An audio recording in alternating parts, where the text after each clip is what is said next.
গীতা সিঁথিতে সিঁদুর উঠতেই জব্দ হচ্ছে সাত্ত্বিক। সম্পূর্ণ জানতে ভিডিওটিতে একটি লাইক করে প্রথম থেকেই দেখতে থাকো। গল্পের শুরুতেই দেখা যায় পদ্মকে প্রথমে মেহেন্দি তো পরিয়ে দেওয়া হয়ে গেছে, আর তারপরেই চলে এসেছে দুজন মেকআপ আর্টিস্ট আর বলে, আপনি পদ্মরানী দাস তো, আপনাকে আমরা সাজাবো। আর তখনই গিনির কথাই বারবার ভাবতে থাকে পদ্ম, আর ভাবে এটাও কি গিনি দিদিমণি পাঠিয়েছে নাকি। আর অন্যদিকে গীতারও এক এক করে গায়ে হলুদ থেকে শুরু করে সমস্ত কিছু নিয়মকানুন বেশ পালন করা হয়ে গেছে। এরপরে গীতাকে সাজানোর লোকও চলে এসেছে। এদিকে গীতাকে সাজানো হচ্ছে, অন্যদিকে পদ্মকে সাজানোর জন্য মেয়েরা চলে এসেছে। তার মধ্যে গিনি ফোন করেছে পদ্মকে আর বলে, সাজানোর লোকগুলো গেছে তো, ঝটপট করে রেডি হয়ে বিয়ে বাড়িতে চলে আয়।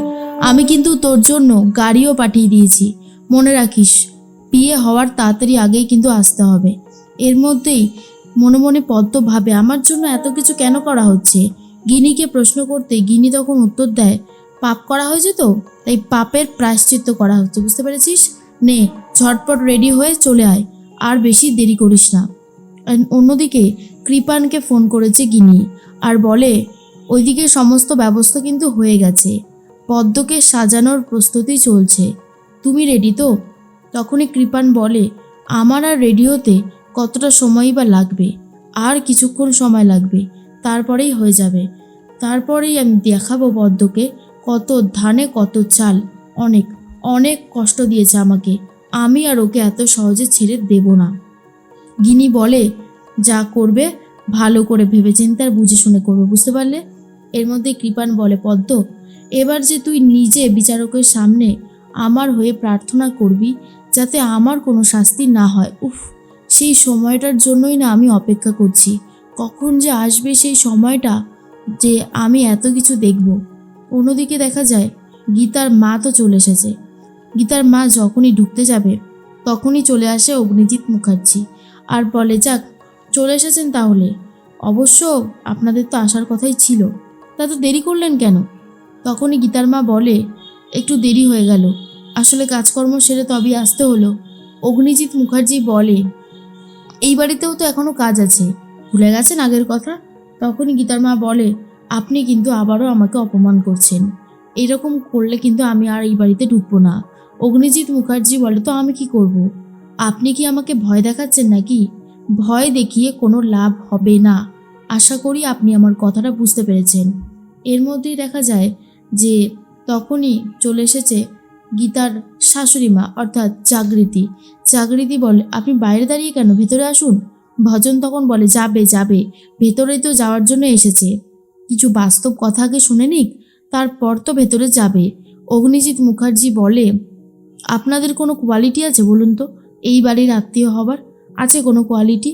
তা সত্ত্বেও আপনারা এই বাড়ির আত্মীয় হয়ে গেছেন, সত্যি ভাবলে কেমন যেন একটু অবাক লাগে, তাই না? গীতার মা তখন বলে, অপমানই যখন করবেন বলে ঠিক করেছিলেন, তাহলে আমাদেরকে নেমন্তন্ন করার মানেটা ঠিক কী? অগ্নিজিৎ মুখার্জি বলে, নেমন্তন্ন না করলে কি করে হবে? ওরে বাপরে, তাহলে তো আপনার ছোট মেয়ে আরও বেশি করে রিয়াক্ট করতে শুরু করবে। আপনার ছোট মেয়ের জ্বালায় তো আমি কোথাও যেতে পারছি না, সব জায়গায় আমাকে নিয়ে খিল্লি হচ্ছে, কিন্তু আমি তো প্রমাণ করে দেব শেষ পর্যন্ত যে অন্যায়টা আমি করিনি, আমি আসল অপরাধীকেই শাস্তি দেওয়াচ্ছি।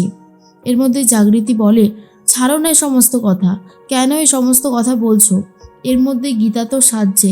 গীতার মনে মনে একটা প্রশ্নই চলতে থাকে, সে এই বিয়েটা আদৌ করবে কিনা, কারণ এই বিয়েটা করার কোনো ইচ্ছেই নেই গীতার।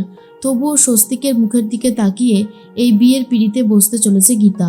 অন্যদিকে গিনি মনে মনে ভাবে, তুমি দেখো ঠাকুর, আজ যেন স্বস্তিক সিঁদুরটা পরিয়ে দিতে পারে গীতাকে, না হলে যে আমার সংসারটা ভেঙে টুকরো টুকরো হয়ে যাবে, আমি সেটা কোনোভাবেই মেনে নিতে পারবো না। আমি চাই সব কিছু যেন ভালোই ভালোই মিটে যায়।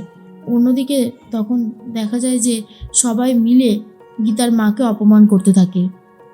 জাগৃতি বলে, আপনার ছোট মেয়ে যেরকম টাইপের মানে দাপট দেখায়, পারলে তো মারধরই শুরু করে দেয়। ঋষি এই ছোটো মেয়েকে বোঝাবেন যে ওকে ঘর সংসারটা করতে হবে, এরকমভাবে ওকালতি না আর গুন্ডাগিরি না। তখনই গীতার মা বলে, আমার মেয়ে যেটা করছে সেটা বুঝে শুনেই করছে, আর আমি ওকে বললেই যে ও নিজের সমস্ত কাজবাজ বদলে দেবে সেরকমটাও তো না, তাই না? এর মধ্যেই কৃপানকে ফোন করেছে অগ্নিজিৎ মুখার্জি আর বলে, প্রস্তুতি কত দূর?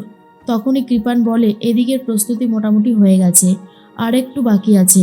আপনি চিন্তা করবেন না আঙ্কেল, আজ তো আমাদের কথা মতোই সব কিছু হবে। আমরা ঠিক যেমনটা প্ল্যান করব তেমনটাই হবে। কেউ আজকে কোনোভাবেই বাধা দিতে পারবে না। তার জন্য আমরা যা যা করার সবটাই করব। তখনই দেখা যায় যে পদ্মকে তো সাজিয়ে দেওয়া হয়েছে, নর্মালি সাজিয়েছে। আর গিনি তখন মেকআপ আর্টিস্টকে ফোন করে জিজ্ঞেস করে, সাজানো হয়ে গেছে তো যেমনটা বলেছিলাম? মেকআপ আর্টিস্ট বলে, হ্যাঁ ম্যাডাম, আপনি যেমনটা বলেছেন তেমনটাই সাজিয়ে দিয়েছি, আর কোনো অসুবিধা হবে না, আমরা তাহলে যাই। তখনই গিনি বলে, ঠিক আছে আপনারা যান। এরপর কৃপানকে ফোন করে বলে, সাজানো হয়ে গেছে পদ্মকে, এবারে যাদেরকে দিয়ে আনবে বলে ঠিক করেছিলে তাদেরকে পাঠিয়ে দিতে পারো। কৃপান তখন বলে, বউ বেশে সাজানো হয়েছে তো? তখনই গিনি বলে, আরে তোমার কি মাথাটা খারাপ নাকি? বউ বেশে সাজানো হবে মানেটা কি? তুমি জানো না বউ বেশে সাজালে ধরা পড়ে যাওয়ার চান্স অনেক বেশি থাকবে? নর্মাল সাজিয়ে দেওয়া হয়েছে তো ওটাতেও অসুবিধা হবে না। কৃপান তখন বলে, ঠিক আছে গিনি বৌদি, আমি পাঠিয়ে দিচ্ছি আমার লোকদেরকে। তারপরেই নিয়ে আসা হবে পদ্মকে। আর পদ্মকে এখানে নিয়ে আসা হলে ওর স্মৃতিতে স্ট্যাম্প পড়ে যাবে। আর সেই স্ট্যাম্প পড়ে গেলে আমিও দেখতে চাই কি করে গীতা এই কেসটা জিততে পারে। গিনি তখন বলে, ঠিক আছে আমি এখন রাখছি। এর মধ্যেই পদ্মর মনে একটা প্রশ্নই চলতে থাকে, কেন কেন তার সাথে এই জিনিসগুলো করা হচ্ছে? কই আগে তো কখনো করা হয়নি, এবার জন্য একটু বেশি বেশি করা হচ্ছে। সন্দেহটা পদ্মর মনে বেশ বসেছে জেগে, কিন্তু তবুও এত কিছু হয়ে যাচ্ছে, একবারও উকিল দিদিকে জানানোর প্রয়োজনটুকুও মনে করছে না পদ্ম। অন্যদিকে পদ্মর তো সাজানো হয়ে গেছিলো, আর এদিকে এখন গীতাও রেডি হয়ে গেছে। এবার গীতাকে ছাদনাতলায় নিয়ে যাওয়া হবে বলে ঠিক হয়েছে। সাত্বিক মনে মনে ভাবে, আমি যদি খুব ভুল না হই এই বিয়ে তাহলে আজকে হবে না। এই বিয়ে হতে পারে না, কোনোভাবেই হতে পারে না। স্বস্তিক কিছুতেই সিঁদুর পরাতে পারবে না গীতাকে। গিনি বলে, কি ভাবছো এখানে দাঁড়িয়ে দাঁড়িয়ে?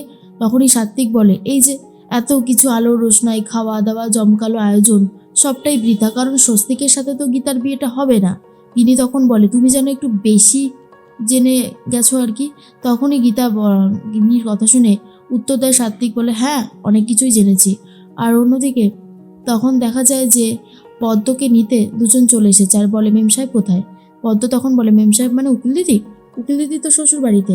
তখনই তারা বলে, না না, পদ্মরানী দাসকে চাইছি, গাড়ি পাঠিয়েছে গিনি ম্যাডাম, আপনাকে নিয়ে যেতে বলেছে। পদ্ম তখন বলে, ও আচ্ছা আচ্ছা ঠিক আছে চলুন। এরপরেই দরজাটা বন্ধ করে দিয়ে তালা লাগিয়ে দিয়ে চলে যাচ্ছে, আর সেটা পুরোটাই ভিডিও রেকর্ড হতে থাকে, পুরোটাই। আর অন্যদিকে দেখা যায় যে গিনি মনে মনে ভাবে, এতক্ষণে নিশ্চয়ই পদ্ম বেরিয়ে পড়েছে, পদ্মর সাথে বিয়েটা হয়ে যাবে কৃপানের। আর এদিকে তো আমাদের গীতাও বিয়ের পিড়িতে বসে গেছে। স্বস্তিক সিঁদুর পরিয়েও দিচ্ছে গীতাকে, যেটা দেখার পর সাত্বিক রীতিমতো চমকে যায়।